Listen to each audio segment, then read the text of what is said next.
Alright, Nissan Murano. We got an eBay special control panel, multifunction switch board assembly here. And so on the scope right now, this is the waveform that we see. I don't like the bias voltage, so let's unplug this one, plug that one back, plug the replacement in, and see if anything changes. Place your bets now. Is the dealer right in the $7,000 estimate for the AV controller, or is this thing gonna work? Let's find out. Alright, moment of truth. Replacement unit's plugged in. Now, it did not come with this upper assembly for the nav system, but apparently you can replace it separately and plug it in. Well, let's see. Key, accessory position,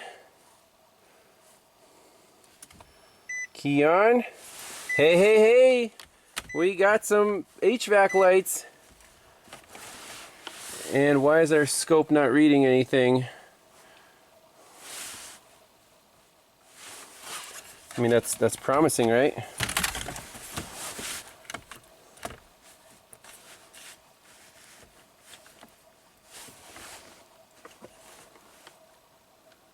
So that works.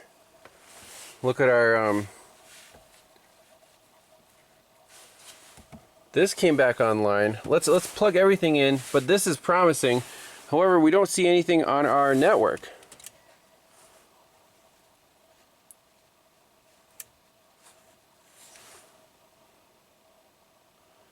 Why don't we see anything on our network?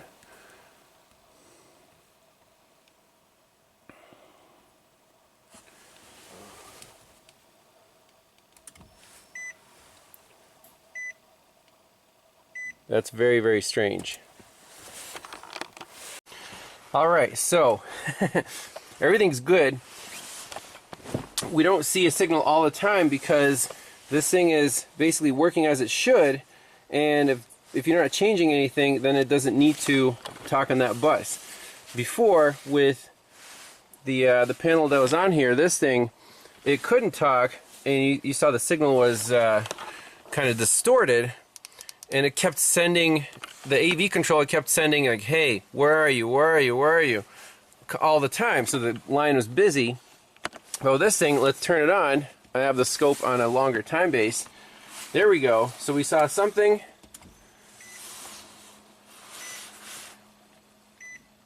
And we see little packets on here.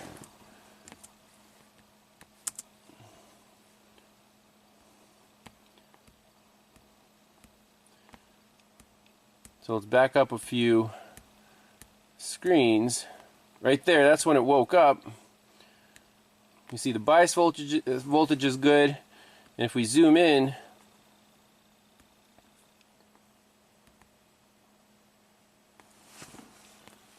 you know, those are the data packets, and they look fantastic. You know, 2.5 volts, right where they should be, up to 3.5, down to 1.5. So that's good. That's a known good signal, and let's see if we can control our fan. Now, I don't know if this will let you control the fan without the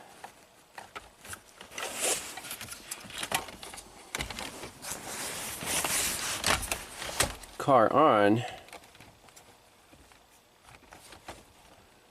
Now again, does anything work?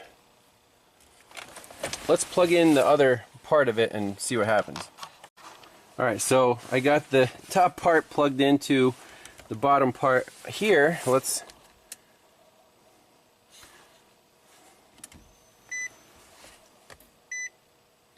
okay, so that's on. Why does nothing work there? Let's try the radio. So that works. Cool. So we can tune.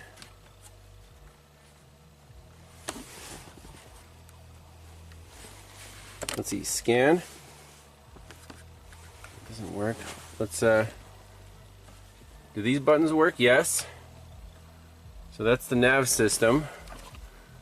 We go back Let's info, phone.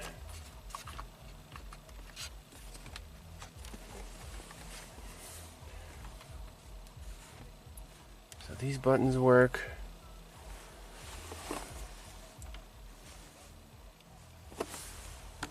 So the temperature dial works on both of those. Why does the fan not work? Rear defrost doesn't work, recirc doesn't work. That doesn't work. Ah, that's so strange. Why would some of the buttons work and the other ones wouldn't? We should start the car and... I mean... something changed, right? So we have little data packets. So you get more data packets if you try to change something. So I'm turning the fan up and... oh, the fan is off, meaning my fuses are out. So let's put those in. So this is not the result I was expecting. So what do we have here?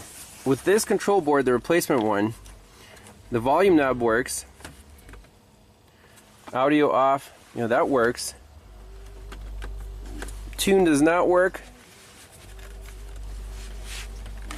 None of these buttons work. On the navigation, you saw just the arrows worked, up, down, left, right, nothing else worked. Here we can adjust the temperature. Fan does nothing. AC is on, but you can't control it. Even though we're sending a signal, I mean, the data changes when we push the buttons, which is really weird. Right? It just blows my mind. How did some of the functions come back, but it's still not working? And it looks like it's sending data. I mean, you know, I push a button. It's definitely trying to talk to the AV controller. But the AV controller, it looks like, is not sending any commands to anywhere else.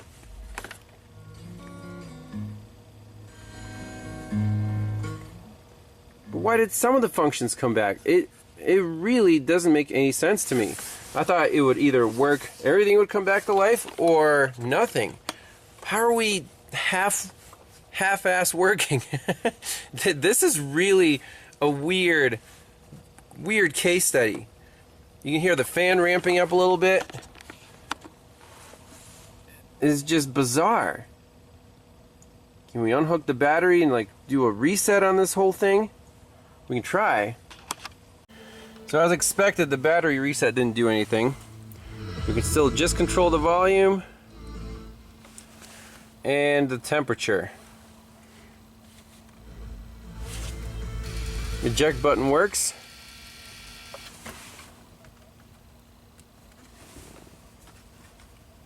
So my question is, you know, this control panel, what is it off of? Is there a difference? See, it says 2011 Murano. Was there a difference between 2013? Same part number, right? I'm gonna have to look that up. Maybe the programming's a little different, but obviously it fixed the CAN signal, so it's on the network, and some functions do work. So what would that tell you?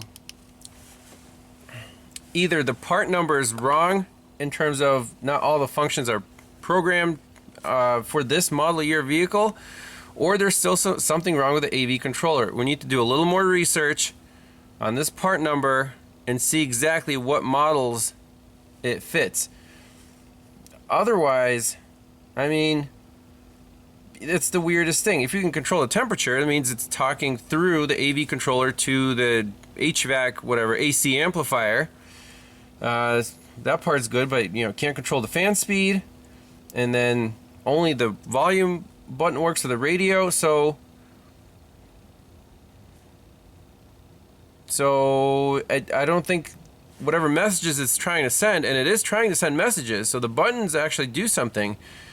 Something's off in the programming. So it might be, you know, 2011 panel might not work for 2013. Let's look that up. All right, so here's the deal with these things. eBay screwed us over. They put a sticker on here, GR1B. If you look here, the original manufacturer sticker says 1GR0A. This matches up, 1GR1B. So this is the one we need. Actually, by VIN, you can see this part fits production date 08 to 2012. The GR1A, which replaces the GR0A, does not fit the 2013 Nissan Murano SUV. Even though they look identical, the part number is not correct. Therefore, only a few of the functions worked, but the CAN transceiver here works, and this one does not. So that proves to me our diagnosis is complete. It needs a new, correct button interface board. We're going to send the other one back to eBay because it was advertised. Wrong part number, off by one letter. That explains why most of the functions still don't work, but it was enough to finish the diagnosis, saying the AV controller is fine. We need another controller board. So the dealer should warranty this, no questions asked. 12-month, 12,000 miles, whatever guarantee they have, so the customer will have proof to bring it back in and say, hey, give me a new control interface, multifunction switch, whatever you want to call it. $7,000. That estimate right there is criminal. The customer should at least say, if I'm going to pay you this much money, you better guarantee that this will work. Otherwise, I'm not paying you a penny. So it shouldn't cost the customer any more money other than my diagnostic fee. But you should take it back to the dealer. They should warranty this part and give them obviously a 12-month warranty on the replacement part. That's it. I'll update you guys whatever the owner does, but I'm done on my end. So thanks a lot for watching. We'll see you next time. Bye-bye. A little bonus footage here. So I put the dash back together with the original panel and stuff. So the owner was very thankful for the diagnosis, and he said he'll deal with the dealership. He's going to get a new one, a new panel, the correct part number. It's under warranty. It only lasted 3 months, so the dealership should, absolutely no questions asked, replace that module again, no charge, under warranty. But I scanned it for codes again, and look, in the AV, we have a U1300 AV COM circuit and a U1240 switch connection. So those are the two codes that we couldn't get before.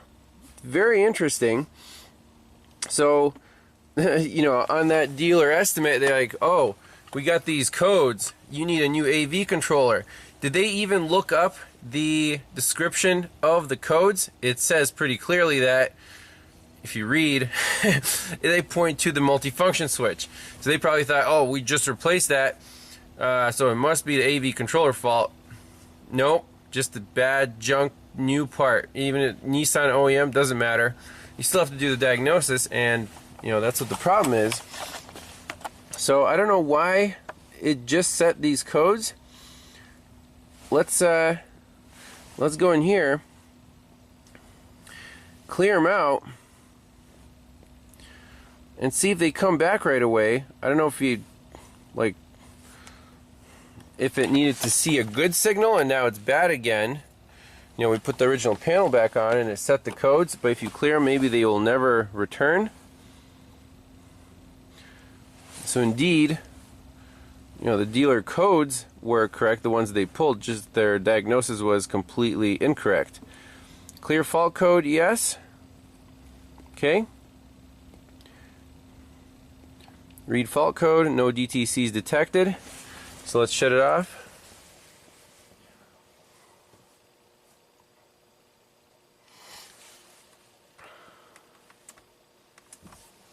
Turn it back on. Let's back out.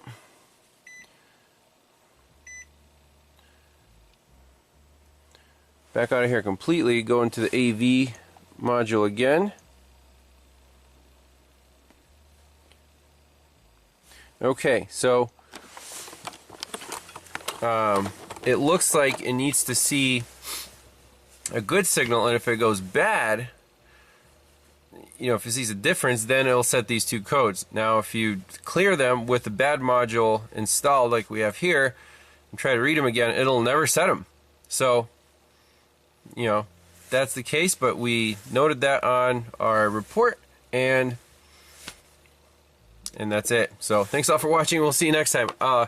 If once the owner gets the dealer to replace the module again, and everything's perfect, I'll post that in the video, but that's it. Thanks a lot for watching. We'll see you next time. Bye-bye. So a little follow-up on the Nissan Murano with the HVAC controls issue. So the owner, he took my write-up bill to the dealer and says, hey, this is the diagnosis. The control board itself is bad again. So the new dealer replacement only lasted 3 months. He's like, give me a new one. It's under warranty. And they did. It took them about a week to get it in, and they replaced it, and everything works fine. So that's where the car is right now. That was about a month ago. So we'll see if this new board dealer replacement lasts longer than 3 months. Question is, what caused the original one to go bad, and what caused the dealer board to go bad in 3 months? I really don't have an answer for that. I mean, that board just has power, ground, and communication lines. That's it. There's really nothing that can, you know, there's no power drivers or transistors that can short out. It was, you know, the problem with the replacement board was it was basically, it couldn't talk because the transceiver, whatever, the CAN transceiver just took a dump. So I don't know, but we'll if it breaks again, I'm sure I'll hear about it. But anyways, $7,000. That was quite the estimate. And what would you do if you got that estimate? Would you be hey, you know, the customer has to demand a guarantee. They have to, because otherwise dealer's gonna make money and the car's not gonna be fixed, and you're gonna be out a lot of cash.